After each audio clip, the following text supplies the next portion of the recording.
Astăzi vom face un plic din hârtie. Vă va ieși așa, stați puțin. Eu am făcut două. Așa. Sunt foarte frumoase pentru evenimente, pentru ceva frumos. Dacă se aude ceva pe fundal, vă rog să mă scuzați.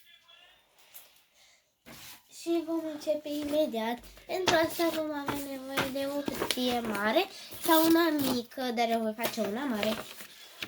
Primul pas este să îndoim aici. Să fie exact pe ambele capete. La fel. Să nu depășească .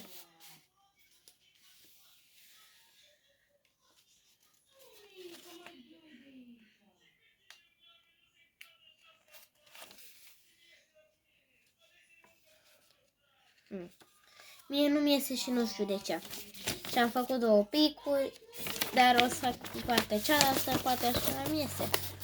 Da, uitați, așa mi iese. Dacă nu vă iese pe parte, vă iese pe altă. Și dacă nu vă iese pe nicio parte, înseamnă că ați greșit ceva. Așa, trebuie să arate așa. După aia o desfaceți și faceți așa ca la avioane. Îndoiți aici capătul și cu celălalt facem la fel. Și am uitat să vă spun ceva. Aici trebuie să vedeți că este mijlocul ca să puteți îndoi exact la mijloc.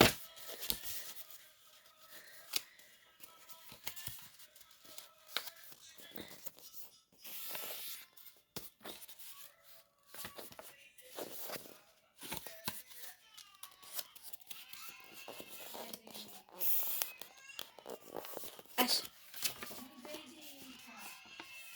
Să arate așa. După aia, va rămâne așa. După aia aici, la capătul acesta lung, trebuie să-l îndoiți puțin. Și vă voi arăta imediat cum.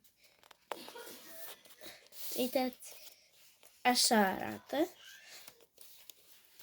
Uitați, pe ei este foaia așa și o îndoiți aici.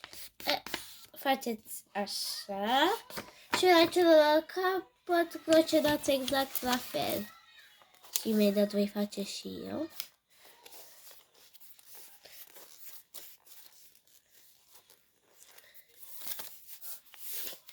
Gata, am făcut și aici. După aia va rămâne această parte foarte mare, la mine este mov. Această parte mov o îndoim toată aici în sus. Dar până aici, adică până la aceste două capete îndoite.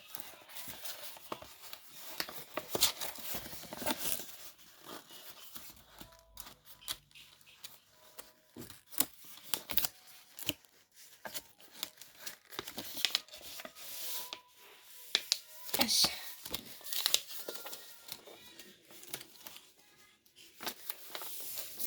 Așa, și de aici este foarte simplu, avem așa părțile astea care se îndoiesc. Noi nu îndoim această parte pe spate, o îndoim pe față. Exact așa.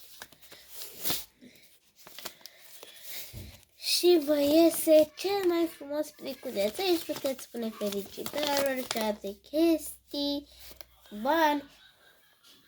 Și da, pentru a fi mai frumos puteți spune și un sticker să țină acolo jos, dar asta este prea slab la mine și la nu ține. Uitați, așa. Și dacă nu ține niciun sticker care îl puneți, puteți pune, uite, așa, ca să decorați puțin. Arată foarte frumos.